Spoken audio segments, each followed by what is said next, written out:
Hello everyone, welcome to this channel. मेरा नाम आकाश और आप सभी का एसबीआई क्लर्क और पीओ की जर्नी में स्वागत करता हूं। दोस्तों, हम सभी यहां पे टारगेट बेस्ड पे स्टडी कर रहे हैं, जिसमें आपको एसबीआई क्लर्क जो पहले एग्ज़ाम होने वाली है पीओ से, उसके रिगार्डिंग आपको डिटेल स्ट्रेटेजी टारगेट बता रहा हूँ। ये टारगेट उन सारे लोगों के लिए बेनिफिशियल होगी जो एसबीआई क्लर्क को टारगेट कर रहे हैं और पीओ का भी सोच रहे हैं। ठीक है, तो लास्ट तक बने रहना। वीडियो थोड़ा लंबा हो सकता है क्योंकि पूरा डिटेल में मैं बता रहा हूँ, तो प्लीज़ प्लीज़ लास्ट तक बने रहना, क्योंकि अगर ये मिस कर दिए ना तो फिर नहीं समझ पाओगे फिर आगे की जर्नी। तो चलो मैं बता देता हूँ कि इसमें क्या करनी है, कैसे क्या रहेगी क्या नहीं। इसमें जो भी टारगेट दिया जाएगा आपको हमारे Telegram group days of life में मिल जाएगा। लिंक आपको डिस्क्रिप्शन में दे दिया जाएगा, आप वहाँ से ज्वाइन कर लेना। एक टारगेट ग्रुप है जिसमें आपको कंटेंट दिया जाता है, और एक डिस्कशन ग्रुप है जिसमें आप जो भी मॉक देते हो, जो भी आप टारगेट पूरा करोगे उसको रिपोर्ट करोगे, और उस बेस पे आपको गाइड किया जाएगा, आपके साथ काम किया जाएगा। ठीक है दोस्तों, तो चलो टारगेट की बात करते हैं, बाकी बातें सब बाद में होगी। हमारा गोल यही है कि 65 प्लस मार्क्स लाना है एसबीआई क्लर्क्स में, वो भी 11 डेज के अंदर ही अंदर। जानता हूँ कि थोड़ा सा टफ है, ये उनके लिए नहीं है जो अभी शुरुआत की है, ये उनके लिए है जिनका फाउंडेशन थोड़ा बहुत अच्छा है और वो एसबीआई क्लर्क को थोड़ा सा सोच रहे हैं कि हाँ ये निकल सकता है। उनके लिए फाउंडेशन करने के लिए ये 11 डेज़ वाला नहीं है, आप डे 4 से स्टार्ट कर सकते हो। तो चलो दोस्तों टारगेट की बात करते हैं, जिसमें आपको इंग्लिश में 20 मार्क्स लाने के लिए, क्वांट में 25 मार्क्स, रीजनिंग में 30 मार्क्स ये आना चाहिए, जिसके लिए आपको अब से 10 to 12 आवर्स स्टडी करनी ही पड़ेगी। अगर इतना नहीं दे सकते तो माफ़ करना दोस्तों, ये एसबीआई क्लर्क जो बोल रहे हैं ना कि 6 घंटे में, 5 घंटे में, 8 घंटे में निकाल लोगे, निकालते होंगे कोई इक्का दुक्का, उससे ज़्यादा नहीं निकाल पाओगे। ठीक है, तो आपको इतना टाइम देना ही पड़ेगा। अब नहीं दोगे तो कब दोगे, टाइम बहुत कम बचे हैं। तो चलो रीजनिंग की बात करते हैं। रीजनिंग में आपको सबसे पहले 3 आवर्स देनी है आज। रीजनिंग में क्या देनी है 3 आवर्स में? 1 आवर आपको पजल प्रैक्टिस करनी है। अगर आप पजल में वीक हो, स्लो है, पजल नहीं बन रहा है, कोई बात नहीं, बनने लगेगा। जो टारगेट्स मैं दे रहा हूँ उसको फॉलो करना।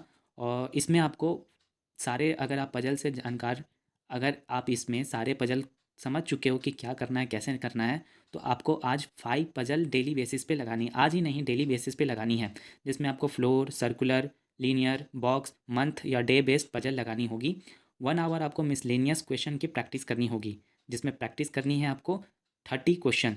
वो होगी ब्लड रिलेशन, डायरेक्शन, इनइक्वालिटीज़, सिलॉग्स और alpha numeric series.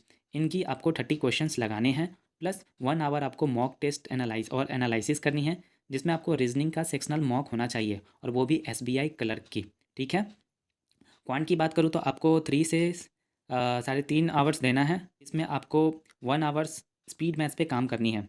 Speed math में आपको प्रैक्टिस करनी है 50 क्वेश्चन, ये भी आपको डेली बेस पे करनी ही करनी है, जिसमें आपको सिंप्लीफिकेशन, अप्रॉक्सीमेशन और नंबर सीरीज ऐड रहेगी। ये आपको 50 क्वेश्चंस लगाने हैं। कहाँ से लगाने हैं आपको कंटेंट में प्रोवाइड कर दिया हूँ, आप पीडीएफ से लगा सकते हो, नहीं तो आप आशीष अरोरा सर के चेकलेट से भी लगा सकते हो। या तो आप उनके टेलीग्राम से जाना और पीडीएफ से कर लेना चेकलेट से, या फिर हमारे चैनल पे आपको इसके रिगार्डिंग कंटेंट मिल जाएंगे, तो आप वहाँ से भी कर सकते हो। ठीक है, डीआई की बात करूँ तो आपको इसमें भी 1 आवर देना है, जिसमें आपको 4 सेट्स डीआई लगानी है। देखो मैंने 4 सेट्स लिखा है, आप अगर 15 मिनट्स भी देते हो ना एक डीआई पे, तो आपका 4 सेट्स हो जाएगा। ठीक है, तो आपको 4 सेट्स लगानी ही लगानी है। क्या लगानी है उसमें?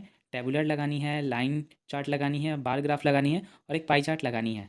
इन चारों का आपको प्रैक्टिस करना है। अगर खुद से नहीं हो पा रहा है तो वीडियो से करो। वीडियो आप आशीष अरोरा सर का देख सकते हो, या फिर हर्षल अग्रवाल सर का भी देख सकते हो।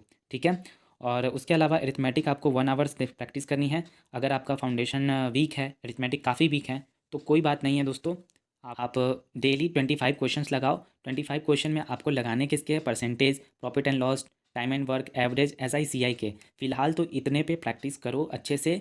अगर आपका फाउंडेशन ज़्यादा लंबा टाइम ले रहा है, 3.5 आवर्स, 4 आवर्स की वीडियो लंबा टाइम ले जा रहा है, तो आप पहले जो मॉक दे रहे हो उसमें जो जो नहीं समझ पा रहे हो उस टाइप के क्वेश्चन 1 शॉट्स में ही यूट्यूब से कॉन्सेप्ट सीख लो, नोट्स बनाओ और लिख लो। अगर आप अभी सोचोगे कि पूरा लंबा टाइम दे, 2-3 दिन लगाएं, फाउंडेशन बिल्ड करे तब करे, तो फिर दिक्कत होगी, होगी दिक्कत।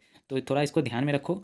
तो आपको 25 क्वेश्चन लगाने हैं। ठीक है, 35 मिनट्स आपको मॉक टेस्ट सेक्शनल देनी है और उसकी एनालिसिस करनी है, क्वांट सेक्शन की। और इसमें ये देखना है कि आपका एक्यूरेसी कहाँ दिक्कत दे रहा है, कहाँ स्पीड स्लो है, तो उसको एनालिसिस करके एक नोटबुक रखो मॉक का, जिसमें आपको मॉक के रिलेटेड ही सारी बातें लिखनी होगी। इंग्लिश की बात करूँ तो आज आपको इसमें 2.5 आवर्स देनी है, जिसमें आपको 45 मिनट्स रीडिंग प्रैक्टिस करनी है। रीडिंग प्रैक्टिस में कैसे करनी है, आप एडिटोरियल से करो, और एडिटोरियल में आर्टिकल भी होते हैं बहुत सारे, आप उससे भी प्रैक्टिस कर सकते हो, या फिर आप नोवेल पढ़ लेना।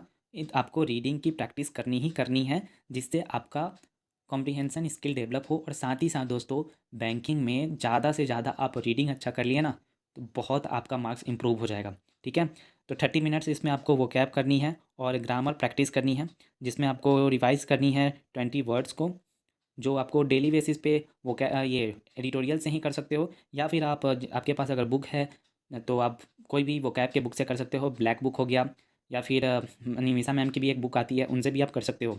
और उसके अलावा आपको ग्रामर का जो भी रूल याद करोगे, अगर प्रिपोजिशन कर रहे हो, सब्जेक्ट वर्ब एग्रीमेंट कर रहे हो, तो आपको 10 ग्रामर बेस्ड एरर डिटेक्शन के उससे क्वेश्चन लगाने हैं।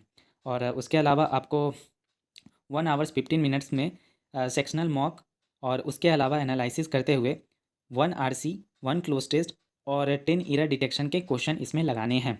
ठीक है, फुल मॉक आपको लगाने हैं उसके बाद 2 आवर्स में, जिसमें आपको फुल मॉक में 1 आवर्स तो आपका मॉक रहेगा, जिसमें आपको डेली देनी है SBI क्लर्क लेवल की। उसके अलावा 1 आवर्स आपको एनालिसिस करनी है वीक एरिया और ट्रैक इम्प्रूवमेंट, यानी कि आप एनालिसिस करने में देखो कि आपका वीक कौन सा टॉपिक है, और इम्प्रूवमेंट देखो कि क्या 11 डेज़ में इम्प्रूवमेंट आ रही है, नहीं आ पा रही है तो किसके वजह से नहीं आ पा रही है, उसको थोड़ा ध्यान में रखो और उस पर काम करो। CA की बात करो तो इसमें आपको 1 आवर्स देनी है, जिसमें आपको सितंबर मंथ से देनी है। 6 मंथ्स का करेंट अफेयर्स पूछते हैं, तो आप 6 मंथ से आप सितंबर से करो, धीरे धीरे धीरे बाकी बातें और जो भी चीज़ें हैं दिक्कत परेशानी आपको टेलीग्राम ग्रुप में शेयर कर दिया जाएगा। ही हेल्प चाहिए, आप टेलीग्राम ग्रुप को हमारे ज्वाइन करो और वहाँ लगो, और मिलके 11 डेज़ को बेहतर करो। आगे मैं SBI PO का 11 डेज़ के बाद से स्टार्ट करूँगा, जिसमें हम मेंस को भी ऐड करेंगे। तो अभी ये जो सोच रहे हैं कि SBI PO करूँ या SBI क्लर्क करूँ, तो वो अभी SBI क्लर्क 11 डेज़ मेरे कहने पे कर लो, उसके बाद हम लोग SBI PO को लेकर चलेंगे, प्लस मेंस को भी लेके चलेंगे। तो उम्मीद करता हूँ दोस्तों आपको टारगेट काफ़ी अच्छा लगा होगा।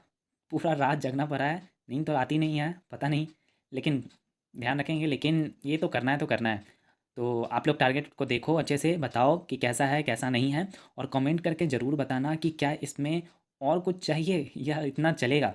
और अगर चलेगा तो टारगेट एक्सेप्ट करते हो तो कमेंट में ज़रूर लिखना कि आपको ये चैलेंज एक्सेप्ट है। ठीक है, तो करो चैलेंज को एक्सेप्ट और लगो मेरे साथ। मैं आपके साथ हूँ और आप मेरे साथ हो, और पूरी जान लगा देंगे, ले करेंगे जॉब। चलो दोस्तों, टारगेट पे अब लगते हैं।